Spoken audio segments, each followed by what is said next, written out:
Hola a todos, bienvenidos a una nueva edición de Visión Internacional.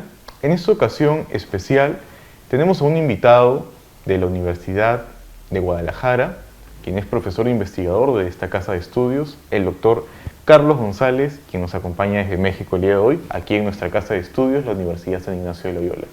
Bienvenido a nuestra casa de estudios, doctor. Buenas tardes, muchísimas gracias por la invitación. Es un placer estar aquí conviviendo con ustedes. Muchas gracias y de verdad que, como conversábamos previamente, México y Perú tienen una relación milenaria, definitivamente, una cultura latina tan similar y, como usted mencionaba en la conferencia de la mañana, que fue muy aprovechadora para todos los estudiantes de la carrera de Relaciones Internacionales, cómo ahora México ha mirado hacia el sur. Primero, hace 30 años firmaron un tratado de libre comercio con Estados Unidos, Canadá, y ahora está mirando hacia el comercio con el Perú, siendo, me parece, el cuarto socio, ¿verdad? El cuarto socio que tenemos mirando hacia América Latina, efectivamente, pues también tenemos que recordar principalmente que ya existe lo que es la Alianza del Pacífico, Claro. que pues es reciente para la historia de la humanidad o para las relaciones diplomáticas que hemos tenido, que siempre se han mantenido como tal, pero como una organización de cooperación económica, política, que mantenemos varios países de América Latina, pues es una organización reciente, ¿no? Y esto también nos ha ayudado, pues porque tenemos que tener una finalidad en común, necesitamos buscar un bloque económico que no sea de una cooperación social, económica, política, para un desarrollo y un progreso de toda América Latina, por supuesto. Y entonces a partir de ahí, pues también ya tenemos poco más de 10 años donde México realmente creo que ya ha visto hacia América del Sur como unos socios comerciales importantes, al margen de lo que siempre hemos mantenido con América del Norte e incluso pues con la Unión Europea. Entonces, claro, por decirlo de cierta manera, pues estamos ampliando ese panorama que necesitamos recuperar o mantener. Claro, doctor. Es muy interesante ese proceso que está haciendo México de expandirse hacia el mundo. Está buscando la industria crecerlo mucho más en todo sentido, en el sentido automotriz, en el tema justamente de industrias como Procter & Gamble, el tema de servicios con el tren interoceánico que se busca hacer en el Istmo de Tehuantepec. Entonces, me gustaría iniciar, doctor, con usted justamente en ese tema comercial. ¿Qué busca México ahora en el mundo? ¿Expandirse hacia qué? ¿Cuál es el objetivo ahorita de la política mexicana? Pues mira, considero que México es un socio comercial muy importante para Estados Unidos y para Canadá. Nosotros importamos y exportamos mucha mercancía con lo que le conocemos con el Telecano, el Tratado de Libre Comercio de América del Norte, que ya desde hace 2 años lo hemos estado modernizando, actualizando, pues también para una visión del siglo XXI. Al mismo tiempo hemos visto mucho hacia la Unión Europea, pues para todos los lazos comerciales que se mantienen con ellos, y en los últimos años lo que hemos visto en México pues es esa necesidad de tener que hacer algo que una a los mares, ¿no? El Istmo de Tehuantepec, como bien comentas, pues está en la zona entre Tabasco, Chiapas. Es una zona donde hay mucha montaña, es una zona de que probablemente no se puede construir algo similar al Canal de Panamá, pero sí el crecimiento del tren. Entonces se está buscando un desarrollo, todavía no está puesto en práctica, pero ya se está buscando el desarrollo de que se modernicen las vías del tren que tenemos en esa región, pero al mismo tiempo vamos a necesitar crear puertos marítimos, que actualmente no tenemos esos puertos marítimos que dieran una capacidad tan grande en estas dos zonas, tanto del Golfo de México como del Océano Pacífico. Eso es con unas visiones a futuro, desarrollo económico, pues sí serían muy importantes porque haríamos que el mercado que se maneja desde Asia y Europa pues ya tengan que pasar por México y no bajar a Centroamérica a través del Canal de Panamá, ¿no? Es una visión que podrá durar más de 20 años en que se pueda desarrollar o que se pueda construir, pues porque es muy ambicioso. Y todo esto pues también ayuda a que tengamos esa visión o esos objetivos de ayudar económicamente a nuestros países vecinos y de cierta manera pues tratar un desarrollo regional, Claro. que sería muy muy oportuno para todos. Claro, doctor, es interesante este proyecto que está justamente haciendo el gobierno mexicano, como usted dice, a largo plazo, a futuro, porque es complicado justamente esta región geográfica, pero que va a hacer que el tráfico entre el Asia, América, atraviese México. Y justamente ya con este proceso industrial que ustedes están ahorita atravesando en México, va a ser un mercado muy atractivo definitivamente. Esperamos que sí, y que sobre todo los próximos gobiernos que lleguen en México pues también den realmente un desarrollo regional a esta parte del país. Claro, doctor, y como justo toca ese tema de gobiernos y lo que menciona, ¿no?, la continuidad de este proyecto, me gustaría que nos comente un poco de la estructura justamente de México, ¿no? México son los Estados Unidos mexicanos, entonces tiene un sistema muy similar a su vecino de los Estados Unidos, que cada estado tiene su propio congreso, su autonomía. ¿Cómo es esto bueno y malo? Porque mire, le comento, acá en Perú se habla muchas veces de copiar ese sistema, no un estado unitario, sino algo federal, que cada región, en este caso acá son departamentos, tengan autonomía, su propio poder judicial, su propio congreso, y de esa manera descentralizar el Estado. En el caso peruano todo lo tenemos centralizado aquí en Lima, y eso limita el desarrollo de las regiones, sobre todo del oriente, que está la selva, del sur del Perú, que tenemos regiones como Huancavelica, Puno, que son de las más pobres, y del norte incluso tenemos regiones como Ancash, que tiene una producción minera increíble, pero que no se refleja esos ingresos mineros en la región porque no hay esa descentralización. En la experiencia mexicana, disculpe la extensión de la pregunta, ¿no? ¿Cómo ve este Estado federal en México, ¿no? Pues bueno, es algo complejo también, no creamos que ser un Estado federal tenga que ser la mejor solución para un sistema político. Ya sabemos que a nivel mundial existen tantas formas de gobierno, parlamentos monárquicos, estados centralistas, estados federales, la confederación, etcétera, ¿no? Pero en el caso particular, al menos de nuestra historia, también hay que retrotraernos más o menos a 100 años cuando empieza el movimiento de la Revolución Mexicana, y hemos decidido pues establecernos como un estado federal, ¿no?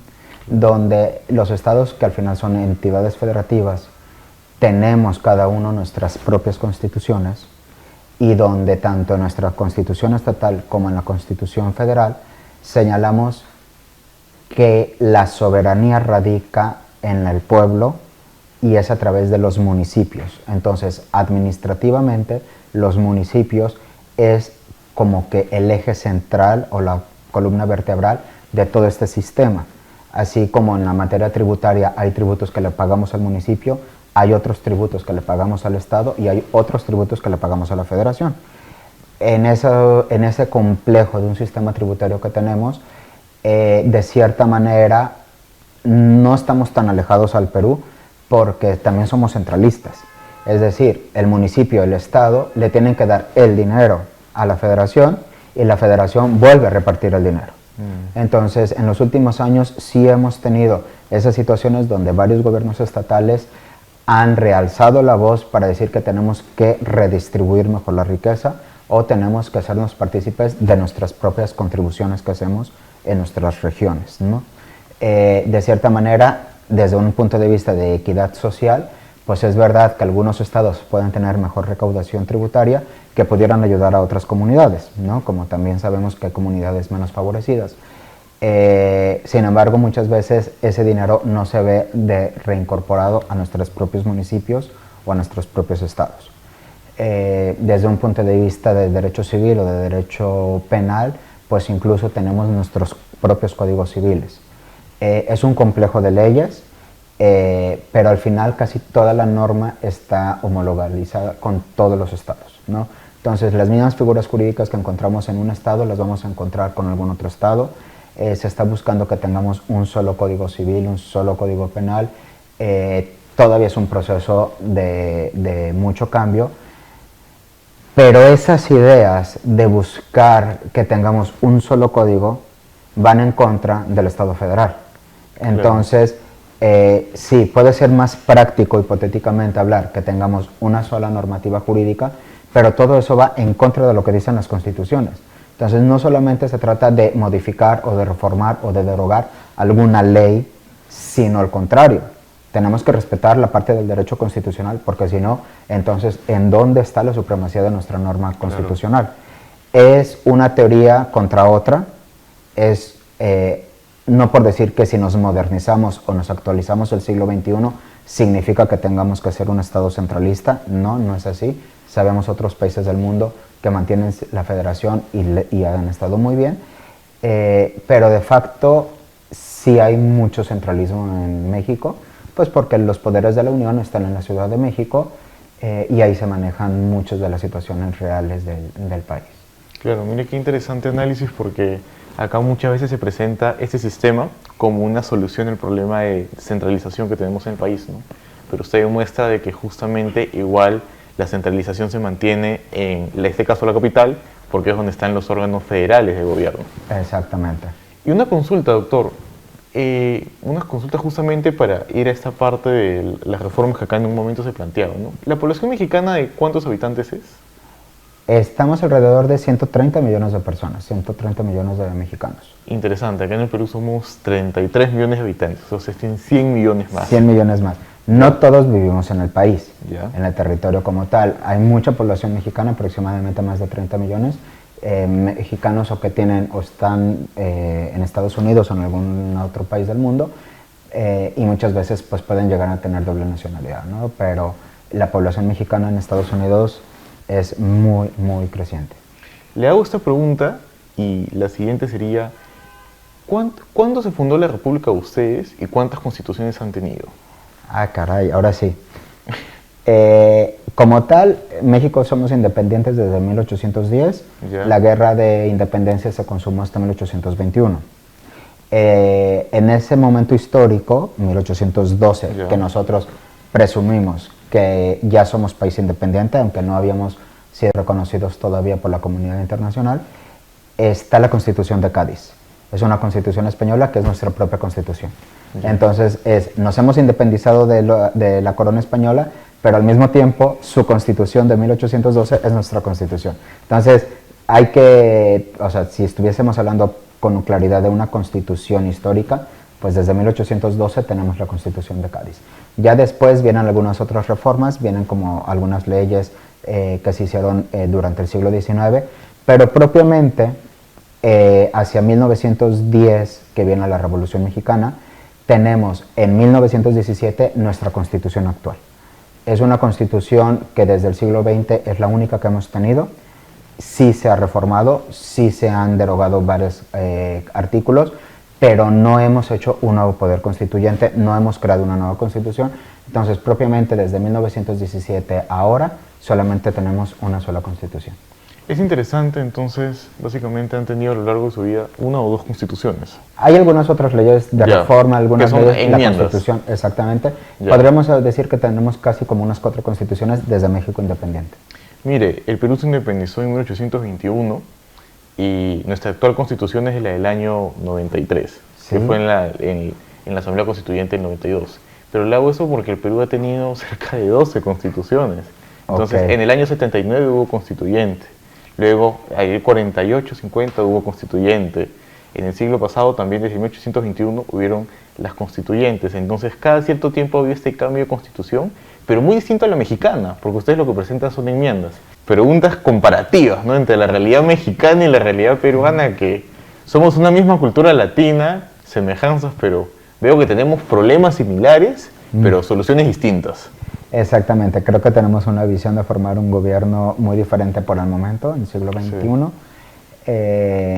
Pero sí, nuestros problemas sociales, pues al final tenemos la misma cultura, partimos de una historia pues de la corona española, que al final hemos sido una conquista, una colonia de ellos.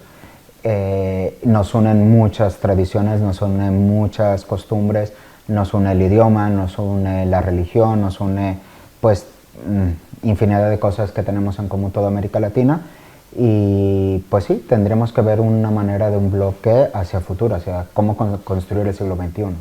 Claro, ¿cómo ve justamente usted la integración regional, no? Porque, por ejemplo, el gobierno de López Obrador, algo que básicamente reflotó fue la CELAC, la Comunidad de Estados Caribeños, Latinoamericanos y Caribeños, ¿no?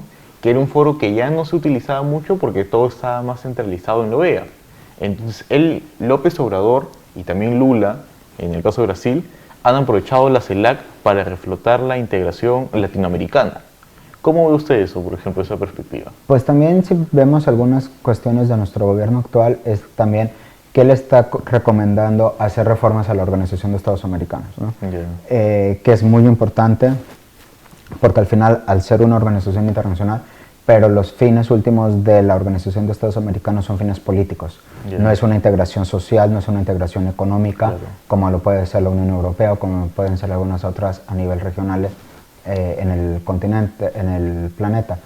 Pero uno de los objetivos principales o de la relación que tiene México para con la Organización de Estados Americanos y por ende hacer todo un movimiento es reorganizar a la propia OEA, ¿no? No dice tanto como de desaparecerla, ni mucho menos, pero sí de reformar la organización como tal.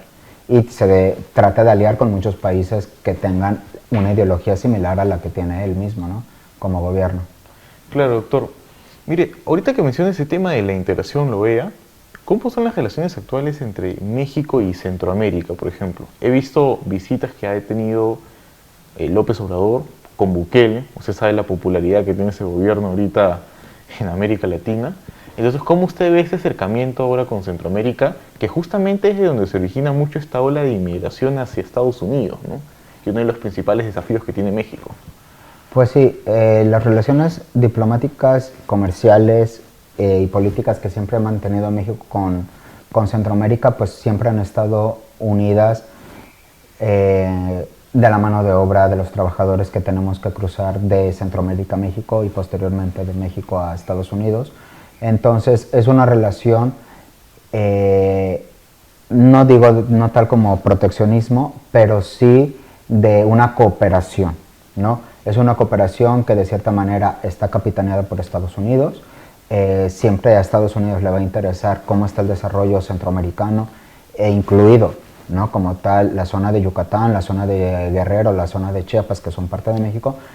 ¿Por qué? Pues porque de allí hay mucha inmigración hacia los Estados Unidos, ¿no?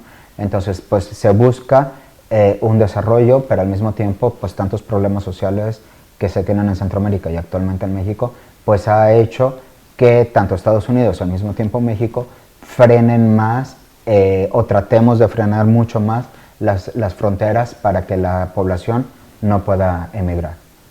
Interesante, doctor. De verdad le agradezco muchísimo por esta perspectiva justamente de la realidad mexicana, ¿no? Como le digo, para nosotros, alumnos de Relaciones Internacionales, nos interesa mucho ver la realidad mexicana porque México es uno de los países líderes de América Latina, con el que tenemos un foro muy importante que es la Alianza del Pacífico, y que a través de la Alianza del Pacífico el Perú ha negociado muchos de los tratados de libre comercio, Sí. como por ejemplo el ingreso a la PEC.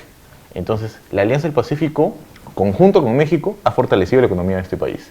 Y yo creo que el Perú y México van a seguir manteniendo esa fuerte relación que habrá podido pasar por algunas crisis, pero que las hemos sabido manejar en su momento y que vamos a esta estabilidad para el liderazgo regional, ¿no?